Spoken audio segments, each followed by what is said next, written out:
நமஸ்காரம். இன்னைக்கு ஜோதிஷம், ஜாதகம் இவற்றை பற்றி சில கருத்துக்களை கூறுகிறேன். ஜோதிஷ சாஸ்திரம் வேதத்தினுடைய ஒரு அங்கம்.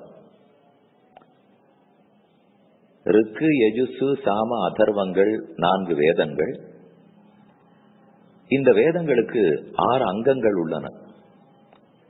சீக்ஷா, வியாக்கரணம், சந்தகா, நிருக்தம், ஜோதிஷம், கல்பம் என்று இதெல்லாம் ஒரு சப்ளிமெண்டரி ஸ்டடிஸ். அத போல ஆயுர்வேத சாஸ்திரம், கான சாஸ்திரம், காந்தர்வ வேதம், சில்பசாஸ்திரம், அர்த்த சாஸ்திரம், தனுர் சாஸ்திரம் என்றெல்லாம் எல்லாத்த பத்தியுமே வேதங்களுடைய அங்கங்கள் சொல்லும். அதுல ஒன்றுதான் ஜோதிஷம். அதனால சோதிடம் பார்க்கும் போதே வேதத்தையும் அத்தியனம் பண்ணி அதுக்கு மேல ஜோதிஷ சாஸ்திரத்தை படித்தவர்களிடத்துல கேட்டால் இன்னும் சிறப்பானது. எதற்கு ஜோதிஷம் ஏற்படுத்தப்பட்டது? நாம நினைக்கிறாப்புல நம்முடைய ஜாதகத்தை பார்க்கறதுக்கு இல்லை. அந்தந்த கிரகங்கள் எங்கெங்க இருக்கோ அதை வைத்துக்கொண்டு கால நிர்ணயம் பண்ண வேண்டும். இதுதான் பௌர்ணமி, இன்றுதான் அமாவாசை, இன்று அஷ்டமி, இன்னைக்கு தான் கிரகணம், இப்ப மாச பிறப்பு, இது உத்தராயணம், இது தட்சிணாயணம். இந்த காலத்தெல்லாம் நிர்ணயம் பண்ணாத்தானே அந்தந்த புண்ணிய காலத்துக்கு உண்டான கர்மங்களை நாம செய்யறதுக்கு முடியும். தர்ப்பணம் பண்ணணும், சிராத்தம் பண்ணணும்னா எங்க அப்பா திதி என்னைக்குங்கிற காலத்தை எஸ்டாப்ளிஷ் பண்ணாத்தானே செய்யவே முடியும். இதற்காகத்தான் ஜோதிஷ சாஸ்திரம் ஏற்பட்டது. கிரகத்தினுடைய நிலையை வைத்துக்கொண்டு கால நிர்ணயம் பண்ணி அந்தந்த காலத்துக்குரிய கர்மங்களை செய்ய வேண்டும். அதுதான் அதனுடைய ஒரிஜினல் பர்பஸ். ஆனா கூடவே அதுக்கு ஒரு பை ப்ராடக்ட் கிடைச்சது, அதுக்கு ஒரு ஆஃப் ஷூட். அப்படின்னா ஒரிஜினல் பர்பஸ் நடந்துட்டே இருக்கிறச்சே நம்ம பிறக்கும் போது என்ன காலம், அப்ப கிரகங்கள் எந்தெந்த நிலையில இருந்திருக்குன்னு வச்சிருந்து அப்ப நம்ம வாழ்க்கையில என்ன எப்ப நடக்க போறது அப்படிங்கறத நாம கணித்து கொள்ளலாம், ஓரளவு கணிக்கலாம். அதனால இது ஒரிஜினல் பர்பஸே இல்லை. நாம இப்போ உபயோகப்படுத்தி இருக்கிறதுங்கிறதே ஒரு ஆன்சிலரி பை ப்ராடக்டா தான் இந்த ஜோதிஷத்தை உபயோகப்படுத்துறோம். அடுத்த கேள்வி, ஜோதிஷம் உண்மையா பொய்யா? என் ஜாகத்துல நடக்க போறதுன்னு சொல்ல போறதெல்லாம் நடக்குமானால் கண்டிப்பா உண்மை, சந்தேகமே இல்லை. ஆனா பின்ன பல சமயம் அதுல சொல்லப்பட்டாப்புல எனக்கு நடக்கலையே, ஒருத்தர் சொல்றாப்புல இன்னொருத்தர் சொல்லலையே, அதனால ஒருவேளை இந்த அஸ்ட்ராலஜியே தப்பா இருக்குமோ அப்படின்னு எனக்கு சந்தேகம் வருதுன்னு ஒருத்தர் கேட்டார். வாஸ்தவம், சயின்ஸ்ல ஃபார்முலா இருக்கு. இந்த மாதிரி ஒரு ராக்கெட்டை பண்ணி ஆகாசத்துல செலுத்திட்டோம்னா அது இன்னும் ஆர்பிட்ல போச்சுன்னா கரெக்டா சந்திர மண்டலத்துல போய் இறங்கிடும், இல்ல ஆகாச வெளியில சுத்தின்னு இருக்கும் அப்படின்னு சயின்டிஸ்ட் எல்லாம் கூடி முடிவு பண்றா. ஆனா ஏன் அது ஃபெயில் ஆயிடுறது? அந்த தியரி தப்பு இல்லை, அந்த ஃபார்முலாவும் தப்பு இல்லை, ஆனா பண்ணும் போது ஏதோ தப்பா போச்சு, அப்ப கால்குலேஷன்ல தப்பு. அதே போல ஜோதிஷம் பொய்யே இல்லை, அது உண்மைதான் சொல்லும். ஆனா அதை தெரிஞ்சுட்டு இன்டர்பிரட் பண்றவர் கரெக்டா பண்ணணுமே. நாம போடுற கால்குலேஷன்ல தப்பா பண்ணிட்டோம்னா நான் பிறந்த நிமிஷத்துல இருந்து கூட தப்பா கணிச்சிருக்கலாமே. உள்ளே இருந்து நர்ஸ் எந்த டைம் வந்து சொன்னாலும் அந்த டைம் தான். அதனால இதுல தப்ப ஜோதிஷத்தினுடைய தலையில நம்ம ஏத்திட முடியாது. அடுத்த கேள்வி, எப்ப எனக்கு ஜாதகம் பார்க்கணும்? ஜாதக, எப்ப ஜாதகம்னு சொல்றோமோ ஜாதன் பிறந்தான் அர்த்தம்.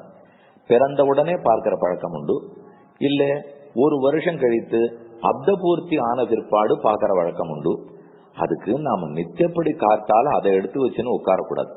தும்மலாமா, இருமலாமா, வடக்க போலாமா, தெற்க போலாமா, இதற்கெல்லாம் ஜாதகம் பார்க்கறது இல்லை. பிறந்தவுடன் எழுதி வச்சுடணும், எழுதி உள்ள வச்சுடணும். அப்புறம் கல்யாண சமயத்துல எடுத்து பார்க்க வேண்டும். நீங்க கேட்கலாம், ஏன் கல்யாணத்துக்கு மட்டும் மனப்பொருத்தமே போராதா, இல்ல நட்சத்திரம் பொருந்தி இருக்கான்னு மட்டும் பார்த்துட்டா போராதா, மேல ஜாதகம் பார்க்கணுமான்னா பார்க்க வேண்டாம் தான். ஆனா யார் தெரியுமா பார்க்காத இருக்கலாம்? இப்ப நான் பெருமாள்கிட்டயே சரணாகதி பண்ணி எனக்கு உடம்புக்கே வந்தா கூட வைத்தியர்கிட்டே போகாமல் வைத்தியோ நாராயணோ ஹரிஹி, பகவான் கண்டிப்பா ரட்சிச்சிருவார், இந்த உறுதி ஒருத்தருக்கு இருக்குன்னு வச்சுங்க. அவர் டாக்டர்கிட்ட கூட போக மாட்டார், உடம்பு வந்தா மருந்து கூட சாப்பிட மாட்டார். அந்த அளவுக்கு அவர் பெருமானிடத்துல நம்பிக்கை இருக்கிறவர். அப்படி இருக்கிறவர் பார்க்காம வேணா இருக்கலாம். ஆனா நாம யாரு இப்ப அந்த மாதிரி இருக்கோம்? அதனால கண்டிப்பா இதை பார்த்து தான் ஆகணும். ஆனா நூத்து பார்க்க வேண்டாம். இது 30 வயசுல என்ன ஆகும், 40 வயசுல என்ன ஆகும், 8 பொருத்தம் இருக்கா, 7 பொருத்தம் இருக்கா, அவ்வளவெல்லாம் பார்க்க தேவையில்லை. 3-4 பொருத்தங்கள் இருந்ததுனாலே சரியாயிடும். அந்த நாள் அப்படித்தான் பாப்பா. இந்த நாள்ல தான் கொஞ்சம் அதிகப்படியா நம்ம பாக்குறோம். நாமே பாதி ஜோதிஷால ஆயிட்டோம்னா பாத்துங்களேன். அடுத்த கேள்வி, ஜாதகம் பார்த்து பண்ணிட்டால் அப்ப தப்பே நடக்காதா? அப்படின்னால் தப்பே நடக்காதுன்னு சொல்லலையே, கால்குலேஷன் மிஸ்டேக் இருக்கலாமே, பாக்கிறவர் இடத்துல குற்றம் இருக்கலாம். இன்னொன்னு பாருங்க, அது ஒரு பிரிகாஷன். ஹெல்மெட் போட்டுக்கோ ஓட்டுன்னு இப்ப எல்லாரும் சொல்றா, சீட் பெல்ட் போட்டுக்கோ ஓட்டுங்கிறா. உடனே ஒருத்தர் ஹெல்மெட் போட்டுண்டா தலையில அடிபடாதுன்னு கேரண்டி கொடுத்தியானால் நான் போட்டுக்கிறேன்னா, அது ஒரு காஷன் தான், பாதிப்பை குறைக்கலாம். அதற்காகத்தான் ஜாதகத்தை பார்த்து பண்ணுகிறோம்.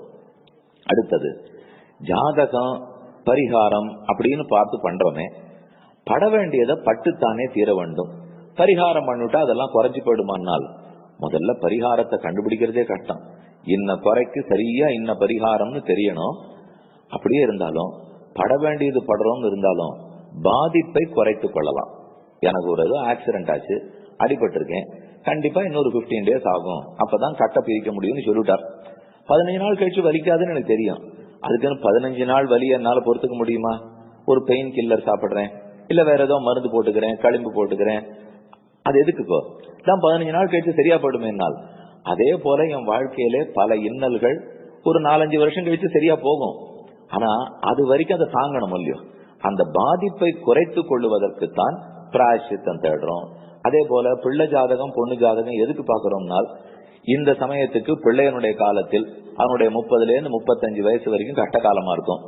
இப்ப அதே சமயத்துல அந்த பெண்ணு ஜாதகமும் கட்டகாலமா இருக்குன்னு வச்சுங்க, 2 பேரும் சேர்ந்து பட்டா குடும்ப ஞானம் தாங்குமா? அதுக்குதான் கொஞ்சம் பேலன்ஸ் பண்றதுக்காக இதை பாத்துக்கிறோம். அதனால மொத்தமா தவிர்த்திட முடியாது, பாதிப்பை குறைக்கலாம். அடுத்தது, பொதுவா ஜோதிஷக்காரர்கிட்ட போனாலே நீங்க 3ஆவது தலைமுறைக்கு முன்னாடி யாரோ ஒருத்தர் துன்பப்படுத்திருக்கீள், அதனாலதான் உங்களுக்கு கல்யாணமே அமையல, வேலையே கிடைக்கல, உடம்பு படுத்துறது, இது ஒன்று சொல்றா. யாரோ 3 தலைமுறைக்கு முன்னாடி பித்திருக்களுக்கு சாத்தம் பண்ண விட்டு போச்சு, அவர்களுக்கு 10 நாள் கர்மமே நீங்க பண்ணல, அதனாலதான் இந்த மாதிரி நடக்கிறதுங்கிறா. இல்லைன்னா யாரோ கன்னிக்கையா இருந்து போயிட்டா, அவர்கள் ஆசையெல்லாம் நிறைவேறவே இல்லை, அதனாலேன்னுவா. சமயத்தெல்லாம் எங்க நான் கண்டுபிடிக்கிறது, எப்படி பண்றது, நான் இருக்கிற பாடே தெரியல. இப்போ இது அவர்களை பத்தி எல்லாம் தெரிஞ்சுக்க முடியுமானால், இதுக்கெல்லாம் பொதுவான பிராயச்சித்தம் இருக்கு. தனித்தனியா தேடிட்டு போகாட்டா கூட ஒரு சேத்து ஸ்நானமோ அல்லது எள்ளு வச்சு ஹோமம் பண்றதோ, கயாசிராத்தம் பண்ணிடுறதோ, பத்ரிகாசிரமத்துல பிண்ட பிரதானம் பண்றதோ, கங்கையில தீர்த்தம் ஆடுறதோ, இதெல்லாம் பொதுவான பிராயச்சித்தம். இத பண்ணியே இதை சரிப்படுத்தி கொள்ளலாம். அதுக்குன்னு நான் இப்ப 3 தலைமுறைய பாட்டிய தேடின்னு தான் போகணும் அப்படிங்கிற தேவையில்லை. பொதுவான பிராயச்சித்தங்கள் பண்ணலாம், நல்லதுதான் நடக்கும். யாரு அதைத்தான் சொல்லுவா. இப்ப கடைசியா ஒரே ஒரு கேள்வி முடிச்சுடுறேன். ஜாதகம் என் வாழ்க்கையை மாத்திடுமானால் நிச்சயமா மாத்தாது. அதை பார்த்தா என்ன நடக்கும்னு சொல்லுமே தவிர, இத வேதாந்த தேசிகனே சாதிக்கிறார்.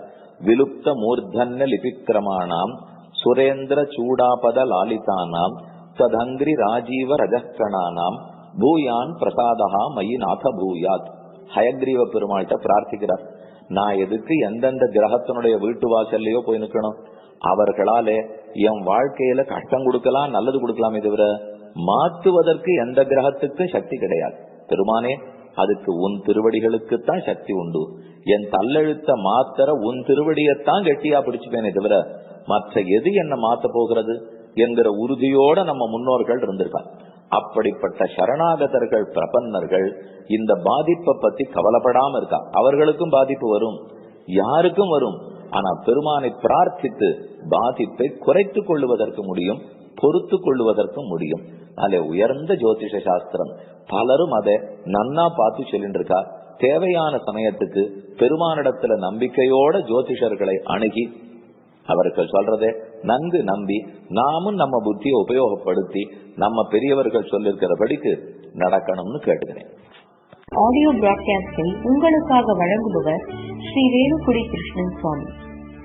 இந்த ஆடியோ பிராட்காஸ்டை தினமும் உங்கள் மொபைலில் பெற முதலில் 9442199021 என்ற எண்ணை உங்கள் மொபைலில் சேவ் செய்யவும்.